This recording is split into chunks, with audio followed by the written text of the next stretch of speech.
Penetapan tersangka Rafael ini memang harus kita akui belum sempurna, karena ini pertama kali mungkin ya. Harapan kita tetap kita dorong, netizen warganet itu mendorong, termasuk rencana besok kita akan mendatangin rumah Rafael. Jadi kami analisa KPK masih belum full power untuk menggerakkan atau menggeledah aset-aset yang diduga terkoneksi terhadap Rafael. Kami ingin kasih contoh kepada KPK, ini loh ada yang belum. Rumah pertama Rafael ini belum diperiksa, belum digeledah.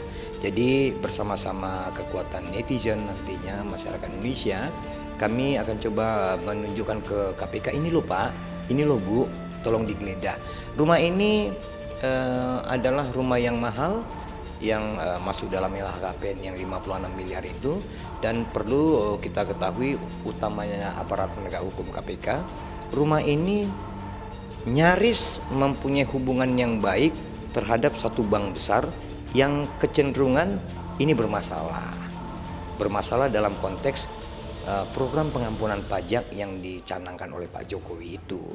Jadi KPK idealnya holistik melakukan penyelidikan, kalau sekarang udah penyidikan ya, untuk membuktikan bahwa TPPU itu masih banyak, masih kalau kita bisa sebut paling 10-15% masih disentuh KPK ini. Kami sendiri menganalisa minimal 22 korporasi terlibat di dalam Rafael, minimal 19 individual terlibat di dalamnya. Begitu. Ya, pertama begini. Nah, kita harus lihat yang sudah dipanggil KPK itu adalah Rafael, istri dan putrinya. Kami tambahkan, mungkin di KPK lupa, panggil juga menantunya. Nah, karena dari menantu ini terkoneksi nanti terafiliasi beberapa pihak, baik itu selebritis atau di luar selebritis atau orang-orang kaya baru yang Indonesia terkejut melihat kekayaannya. Nah, dari sini sudah kami sampaikan analisa kepada KPK, mungkin tidak seberapa analisa kami, tapi insya Allah kalau itu digunakan, kami prediksi akan ini menjadi bola salju yang luar biasa ke depan. Dan kalau ada klasifikasi,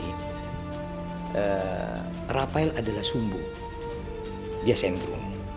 Rafael ini bukan hanya yang masa lalu, baru-baru ini juga terlibat.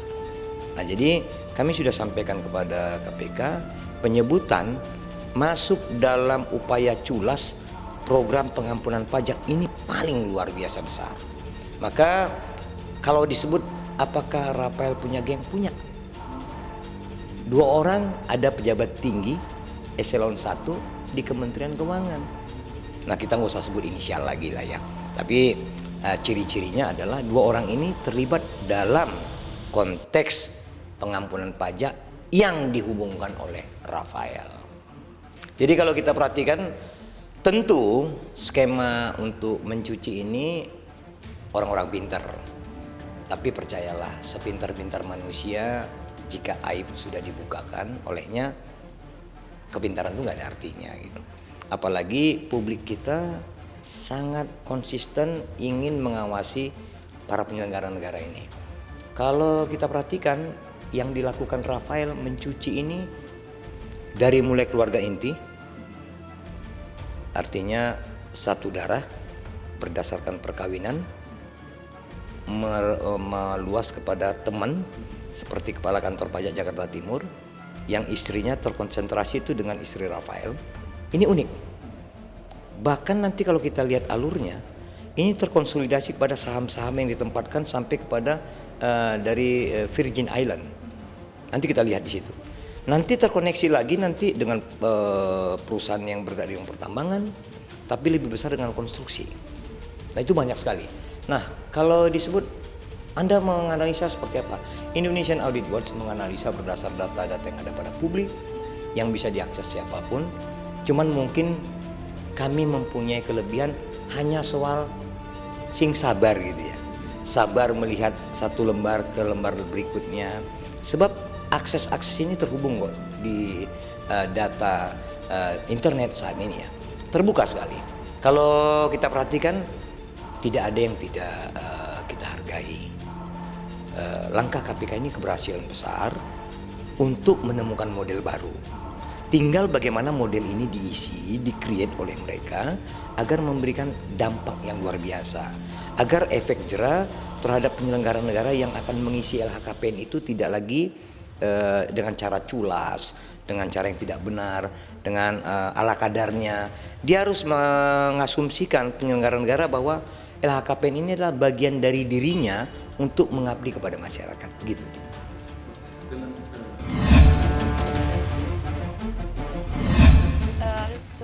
Kebetulan aku juga baru landing kan ya dari Singapura, seminggu kemarin di Singapura. Terus aku juga kaget sih kalau inisial P itu ternyata ditunjukin ke banyak yang bilang P bisa jadi Pamela gitu ya. Cuman kaget juga sih kalau banyak yang nunjuknya tuh aku gitu.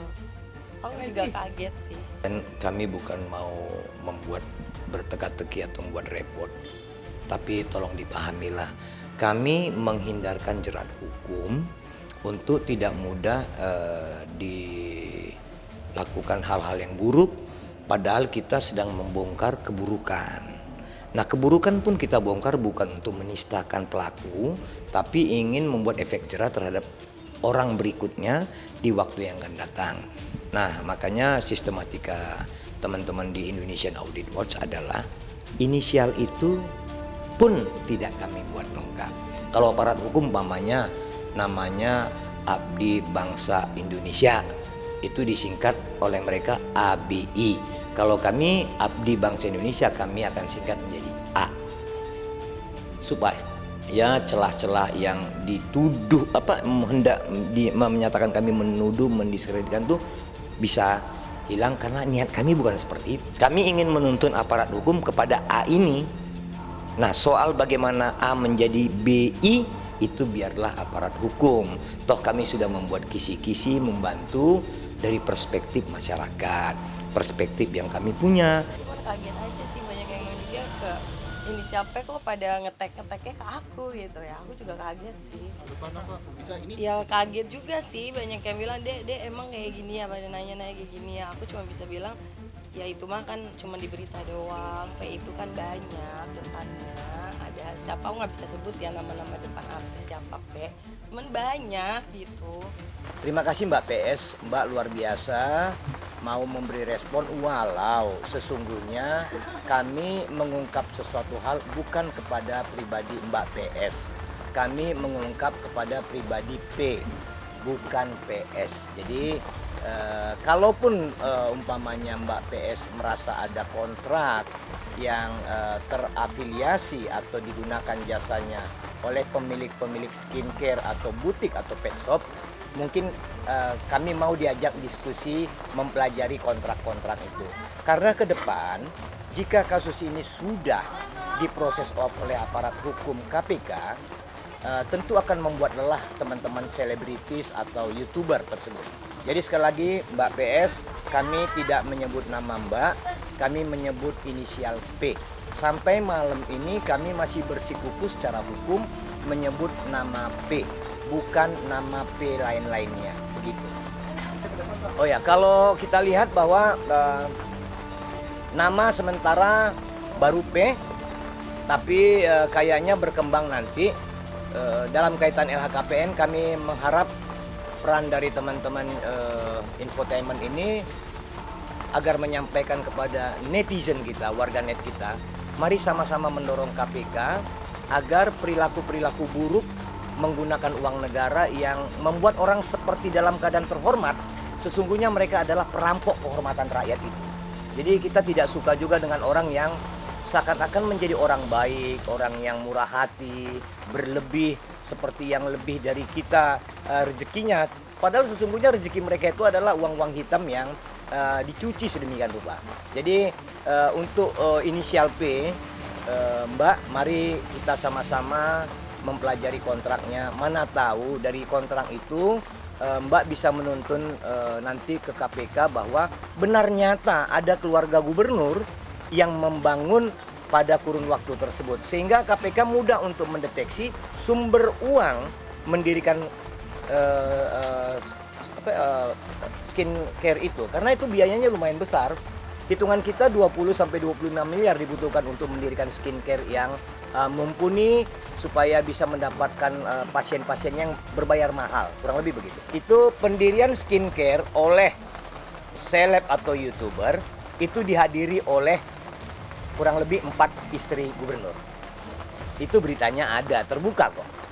Di Jakarta ada, di Sumatera Barat ada, di daerah Sulawesi ada, di Sumatera Utara juga ada. Aku sih enjoy aja sih selagi akunya nggak ngerasa merugikan orang, dan ya udah biarkan aja aku yang ngerasa kerugi itu dikata-katain mereka, tapi kan kenyataannya aku nggak kayak gitu sih, nunjukin enjoy life aja sih aku, mau orang mikir negatif juga. Ya, karena inisial P itu banyak banget dan gak cuma Pamela Savitri, mungkin karena pas aja inisialnya P, jadi orang melibatkannya ke Pamela gitu. Padahal kan banyak banget artis lama, artis baru yang namanya tuh depannya P gitu. Gitu sih. Jadi Pamela pengen aja orang biar nggak share terus, jadi nanti malah mikirnya negatif gitu. Jadi semuanya jadi kepo gitu loh. Akunya nggak ada. Oh iya, banyak tontonan yang bilang Beb itu benar beritanya apaan? Enggak lah, itu mah inisial P banyak sih yang nge-DM teman-teman artis kayak Care gitu. Ada lah. Ya sedikit keganggu sih, jadinya orang mikirnya oh Pamela ternyata bisa jalan-jalan begini karena ini ya. Jadi banyak yang mikirnya negatif banget selama ini yang Pamela dapet gitu, di tag gitu terus nge-DM parah ya kamu ternyata begini pantas lah bisa jalan-jalan enak lah, padahal jalan-jalan enak juga kan pakai hasil kerja keras sendiri, kerja sama brand-brand juga. Sampai untuk menjawab itu Mbak begini, kontrak mereka ini luar biasa besar, tentu kapabilitas selebriti atau youtubersnya juga besar. Nah, kalau merujuk pada siapa dan mengapa, kita bisa lihat dalam kurun waktu tertentu itu ada nggak selebriti atau youtubers itu menerima kontrak untuk mengendorse atau mengiklankan satu usaha skincare atau butik atau pet shop. Berdasar data yang kami dapat dari perusahaan yang kami duga menyimpang, membuat laporan keuangan yang yang tidak jujur, itu kurun waktunya 2018-2022, begitu dia. Itu sangat terkenal artisnya, dan sesungguhnya kami bukan dalam konteks untuk mengungkap artis mendiskreditkan atau maksud lain, tidak. Kami hendak mengajak mereka, mana tahu kami bisa juga belajar dari kontrak-kontrak mereka, Mbak. Dari kontrak itu akan terafiliasi, nanti kita lihat apakah PTA yang mengontrak selebritis itu di dalam PTA ada keluarga-keluarga dari gubernur, atau ada istri gubernur, atau ada orang-orang yang nominal ditunjuk gubernur, begitu deh Mbak. Ini polanya adalah kami meminta dukungan netizen untuk memeriksa LHKPN para gubernur itu gitu loh Mbak. Apakah mereka mencantumkan penambahan hartanya dari penerimaan biaya komisi yang 4,4 triliun.